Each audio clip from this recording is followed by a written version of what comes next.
Gold, trusted gold buyers. మీరు తాకట్టు పెట్టిన బంగారాన్ని విడిపించి ఈ రోజు ఉన్న మార్కెట్ ధరకు కొనబడను. 7 Arts తర్వాత ఫైనాన్షియల్గా డౌన్ అయ్యావు, జాబ్ చేసావు. ఇప్పుడు ఇండస్ట్రీలోని మళ్ళీ నీకు అలాంటి సిచ్యువేషన్ ఎప్పుడైనా ఎదురవుతుంది అనే ఆలోచన ఉంటుందా నీ మైండ్లో? ఎవ్రీ మినిట్ ఎవ్రీ సెకండ్ ఉంటుంది. అలాంటప్పుడు మళ్ళీ నువ్వు నువ్వు జాబ్ చేసుకోగలవా? కోర్స్ అందుకే చదువుకున్నాకే వచ్చాను. నేను డిగ్రీ పూర్తయ్యాకనే వచ్చాను ఇండస్ట్రీకి. జాబ్ చేసుకుంటూనే మేనేజ్ చేశాను. బేబీ ఎలా చేసిన అనుకున్నారు? Morning 6 to 6 set, evening 6:30 to 3:30 నా జాబ్, మళ్ళీ నెక్స్ట్ డే మార్నింగ్ 6కి సెట్. అంటే 2 hours 3 hours స్లీప్. అంటే అప్పుడు చిన్నదాన్ని కాబట్టి in my 20s 25s I was బాడీకి మెటబాలిజం ఉండే, ఇట్ వర్క్డ్ అవుట్ అప్పుడు ఆ టైంలో. సో అలానే పని చేశాను నేను. అంటే జాబ్ ప్లస్ ఇది. So I'm still okay, I have no problem going back to my job. Life నాకు ఈ బ్రేక్ ఇచ్చింది, దట్ కార్పొరేట్ వదిలేసి నా నచ్చిన ఫీల్డ్లో ఉండే ఛాన్స్ ఇచ్చింది కాబట్టి ఉన్నాను. If life is pushing me back, అంత దూరం తీసుకొని వెళ్ళింది ఒక 2-3 months, ఏం వర్క్ లేదు, డబ్బులు లేవు, ఇంకా 2-3 నెలల తర్వాత అప్పుడు ఎవరు 1 to 3 months అంటే ఇస్తారు ఎవరైనా. బట్ వాళ్ళకి అర్థమవుతుంది ఏం చేయట్లేదు అంటే, then I'm okay going back, I have no problem doing anything అనే వాళ్ళు అంటారు. But end of the day bills నాకే వస్తాయి, నాకే లోన్ కట్టింగ్ వస్తుంది, బ్యాంక్ వాడు నాకే ఫోన్ చేస్తాడు, నా క్రెడిట్ కార్డ్ బిల్స్ నాకే వస్తాయి. సో ఇల్లు కొనుక్కున్నావా? ఎందుకు సీత? వెళ్ళి కొనుక్కున్నావా? కొనుక్కున్నా. శివాకి ఎక్కువ డబ్బులు వచ్చాయి గైస్, శివాకి ఎక్కువ వచ్చాయి. ఇప్పుడు ఇది ప్రూఫ్. లేదు కొనుక్కోలేదు. ఎందుకు కుదరలేదు ఇల్లు కొనమంటే. కాదు, ఇప్పుడు రీసెంట్ టైమ్స్ లో నేను చూస్తున్న సగం మంది ఇండస్ట్రీ పర్సన్స్ అమ్మాయిలు, యూట్యూబ్ అమ్మాయిలు అందరూ ప్రతి ఒక్కరు ఇల్లు, కార్లు, BMW అన్నీ వస్తున్నాయి. సీతకి ఏం లేవు. నా దగ్గర డబ్బులు లేవు కాబట్టి ఇది ఏమన్నా లాజిక్, వాళ్ళ దగ్గర డబ్బులు ఉన్నాయి కొనుక్కుంటున్నాను, నా దగ్గర లేవు. ఇప్పుడు అనుకోవా మరి? నేను సినిమాలో అయినా కూడా చాలా తక్కువ చార్జ్ చేస్తాను శివ. నాకు సినిమాలు ఎంత ఇష్టం అంటే నేను చాలా తక్కువ తీసుకుంటాను. ఎంత ఇస్తారు నార్మల్ నీకు సినిమాకి? ఒక రోజుకి ఎంత ఇచ్చారు బేబీ? శివాకి ఎంత ఇస్తారు అంత. బేబీ టైంలో బేబీకి చాలా తక్కువ. బేబీ టైంలో చెప్పు. నాకు ఒక ప్యాకేజ్ లాగా ఇచ్చారు, ఎందుకంటే సినిమా చాలా డేస్ షూటింగ్ జరిగింది కాబట్టి. చెప్పకూడదు లేదు, జస్ట్ దగ్గరలో 2-3 లేదు, దానికంటే తక్కువ 1 to 2 మధ్యలో అనుకో. ఓకే, 1 to 2 మధ్యలో బేబీ సినిమాకి వచ్చింది. ఓకే, కానీ నాకు అప్పుడు జాబ్ ఉండే కదా. అవును. సో లైఫ్ స్టైల్ ఇదంతా ఖర్చుకి. నాకు జాబ్ లో చాలా ఎక్కువ pay. I use to get almost 2 lakhs per month, 2.5 per month. కానీ నువ్వు మెయింటెనెన్స్ కి నీకు ఎంత ఖర్చు అవుతుంది నార్మల్గా? నాకెంత అవుతుంది అంత నాకు ప్లీజ్. నాది ప్యాంట్ షర్టే. అమ్మాయిలకి ఎక్కువ అలా ఏం లేదు గైస్, అబ్బాయిలకి ఎక్కువ ఉంటుంది మెయింటెనెన్స్. అంటే లైక్ నేను ఎందుకు అడుగుతున్నానంటే, మన మెయింటెనెన్స్ బట్టి సినిమాలోని ఛాన్సెస్ కానీ బయట తీసుకోవడం కానీ ఇది ఈ మధ్య కాలంలో ఇంకా ఎక్కువ షుడ్ మెయింటైన్ మోర్. ఎంత మెయింటైన్ చేస్తే అంత రెస్పెక్ట్ దొరుకుతుంది. అలాంటి రెస్పెక్ట్ వచ్చిన వేస్ట్, రాకపోయిన waste. I would only want to tell that to everyone that నీకున్న దాన్ని చూసి బట్టి రెస్పెక్ట్ ఇచ్చే వాళ్ళతో ఉండడం కూడా వేస్ట్. సో అలాంటి వాళ్ళు నా ఫ్రెండ్సే కాదు. So I'm very happy that way. But నాకు మెయింటెనెన్స్ అవుతుంది షో ఈజీగా 1.5-2 lakhs వస్తుంది every month. ఎంత కాదనుకున్నా వస్తుంది.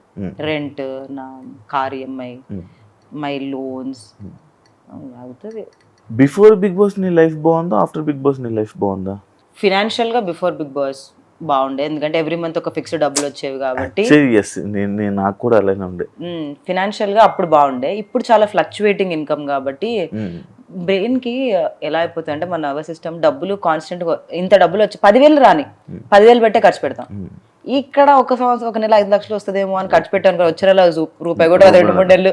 అప్పుడు ఏం చేయాలో అర్థం కాదు. ట్రిప్కి వెళ్ళాం అనుకో, ఇప్పుడు జస్ట్ చెప్తున్నా, డబ్బులు వచ్చే ట్రిప్కి వెళ్ళాం, నెక్స్ట్ మంత్ ఏం రాదు. దాని వల్ల మన క్రియేటివ్ బ్రెయిన్ షట్ అయిపోతుంటది, ఏం చేయాలో తెలియదు. సో ఆ క్రియేటివ్ బ్రెయిన్ బాగా పనిచేయాలంటే ఫినాన్షియల్ స్టెబిలిటీ చాలా ఇంపార్టెంట్. లేదంటే ఒక సినిమాకి 100 కోట్లు అలా తీసుకునే వాళ్ళ గురించి నేను మాట్లాడట్లేదు, వారు 1 కోటి రూపాయలు 2 కోట్లు తీసుకునే గురించి మాట్లాడట్లేదు. మన లాంటి వాళ్ళ గురించే, నా లాంటి క్యారెక్టర్ ఆర్టిస్టుల గురించి మాట్లాడుతున్నాను నేను. కాదు, ఇప్పుడు నీకు కాలు కాదు దెబ్బ తగిలింది కదా, ఏంటి మరి డాన్స్ చేయగలవా? ట్రై చేస్తున్నా శివ, ఇప్పుడు స్టిల్ ఐమ్ ట్రైయింగ్ ఎవ్రీడే. చూద్దాం. కొంచెం టఫ్ కదా, నీకేం అనిపించలేదా? లైక్ మీరంతా నాన్ డాన్సర్స్, నైనిక, సృష్టి, అమర్దీప్, మానస్, ఈ మధ్య విశ్వానేహ, చాలా కష్టం. మరి కష్టమే అంటే అది అన్ఫేర్ కదా అనిపించలేదా నీకు? వాళ్ళు బిగ్ బాస్ కంటెస్టెంట్సే కదా, వాళ్ళు డాన్స్ వచ్చిన వాళ్ళు ఉన్నారా అని అట్లా అనుకుని, ఇప్పుడు నాన్ బిగ్ బాస్ వాళ్ళని పెట్టి వాళ్ళు డాన్సర్స్ ని పెడితే తప్పనొచ్చు, కానీ వాళ్ళు బిగ్ బాస్ కంటెస్టెంట్సే, వాళ్ళకి డాన్స్ వచ్చు. మాకు రాదు నేను ఎలా చూస్తానంటే నేను ప్రతిదీ ఎక్స్పీరియన్స్ లా చూస్తాను శివ. వాళ్ళకి డాన్స్ వచ్చు కదా, నేనేం ఫీల్ అవ్వను, నాకు రాదని ఫీల్ అవ్వను. ఎన్ని రోజులు ఉంటాను. నేను ఫస్ట్ వెళ్ళినప్పుడే సాయికి అదే చెప్పా, నేను 1 వీక్ ఉన్నా సరే it's an experience for me. Okay, దీని తర్వాత వేరే పని వస్తుంది, ఎక్కడికి వెళ్ళదు, లైఫ్ వెళ్ళిపోతూనే ఉంటుంది. అది ఏదో ఫీల్ అయిపోయి నేను ఇప్పుడు ఫినాలేకి వెళ్ళిపోవాలి అలా నేను ఎప్పుడు ఆలోచించను. Take one day at a time అన్నట్టే చేస్తాను అని చెప్పా. అండ్ ఆ అబ్బాయి ఏంటి ఇప్పుడు వెళ్ళిపోద్దా, అలా కాదమ్మా, ఒక్కరోజు ఈ వీక్ వరకే మనం ఆలోచించాలి. ఎక్కువ ఆశలు ఇప్పుడు ఎక్స్పెక్టేషన్స్ హర్ట్ చేస్తాయి మనిషిని, అది దేంట్లో అయినా సరే. నేను ఫినాలేకి వెళ్ళాలని బ్రెయిన్ లో పెట్టుకొని నెక్స్ట్ వీక్ వెళ్ళిపోయాను, బాధ వేస్తుంది. ఇప్పుడు నేను బిగ్ బాస్ అలానే జరిగింది. నేను విన్నర్ అవ్వడానికి వెళ్ళాను, ఎవరైనా విన్నర్ అవ్వడానికి వెళ్తాను, అట్లీస్ట్ ఫినాలే వరకు ఉండాలని వెళ్ళాను.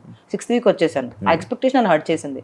అదే ఉన్నా 1 వీక్ ఉన్నా వచ్చేసినా ఏం కాదు అనుకొని ఉంటే నాకు అంత బాధ అనిపించేది కాదు. సో అట్లా ఎక్స్పెక్టేషన్స్ పెట్టుకోకూడదని ఫిక్స్ అయ్యా బిగ్ బాస్ నుంచే. బిగ్ బాస్ చాలా నేర్పించింది శివ, నీకు నేర్పించుంటది చాలా. అదొక స్కూల్, లిటరల్ గా అదొక పెద్ద స్కూల్. అది ఒక్కొక్క పర్సన్ ఒక్కొక్కరు లాగా ఉంటాడు. కొన్ని బయటికి కక్కలేము, మింగలేము, తెలిసిపోతుంటది తెలుసా కెమెరా కోసం చేస్తున్నారని, కానీ చెప్పలేము బయటికి. ఎందుకు చెప్పలేవు? నార్మల్ గా నువ్వు చెప్పలేవు, నేనైతే చెప్పేసావు అనుకోండి. నేను కూడా చాలా వరకు చెప్పాను, చెప్పినందుకే బాగానే పడ్డాయి నాకు. కానీ కొన్ని కనిపించదు బయటికి, యునో టెలికాస్ట్ అవ్వవు. మనకి పక్కన వాళ్ళకి ఎనర్జీస్ తెలుస్తుంటాయి, ఇది నెగిటివ్ గా ఎనర్జీ అని, కానీ బయటికి వెళ్ళదు. అది చెప్పలేము. అది ఇప్పుడు ఫర్సే ఎవరైనా ఏడుస్తున్నారు అనుకోండి, మనకు వాళ్ళు ఫేక్ ఏడుస్తున్నారు అని అనిపించినా అది ఆ కెమెరాలో అలా కనిపించదు, వాళ్ళు బాధపడుతున్నట్టే కనిపిస్తుంది, మనకే అర్థమవుతుంది. 24 hours ఉంటాం కాబట్టి. సో అలాంటి బయటికి చెప్పలేము మనం. ఇట్స్ ఓకే, ఎవరి కర్మ అన్నట్టు వదిలేయాలి. కానీ దాన్ని వెళ్ళి స్ట్రెస్ చేసి ఇది అప్పుడు ఎలా అవుతుంది తెలుసా, పాపం వాడిని పట్టుకొని పీడిస్తున్నారు ఇల్లు అని అంటారు జనాలు. ఎలా అంటే ఒక 10 మంది వాళ్ళని తప్పు అని అంటున్నారు అని అంటే వాళ్ళ మీద సింపతి వస్తుంది తప్పితే, 10 మంది అంటున్నారు కాబట్టి వాడు తప్పు అని రాదు. అయ్యో 10 మంది పట్టుకొని పీడిస్తున్నారు అని సింపతి వచ్చేస్తుంది తప్పితే, వాళ్ళందరూ అంటున్నారంటే నిజంగా మనుషులు తప్పు అనుకోరు. అది ఓన్లీ బిగ్ బాస్ లోనే జరుగుతుంది, బయట జరగదు. బయటకు ఒక నెగిటివ్ కామెంట్ పెట్టడం ఏదో కూడా పెడతారు, అందరూ అవును తప్ప ఏమి తప్పు. కానీ బయట లోపల ఫ్యామిలీ క్రౌడ్ ఎక్కువ, వాళ్ళకి ఎమోషన్స్ కార్నర్ అవ్వకూడదు. ఒకరు కార్నర్ అయ్యారంటే రియలైజ్ అవ్వాల్సింది ఏంటంటే ఆల్రెడీ వాళ్ళ మీద సింపతి వచ్చేసిందని.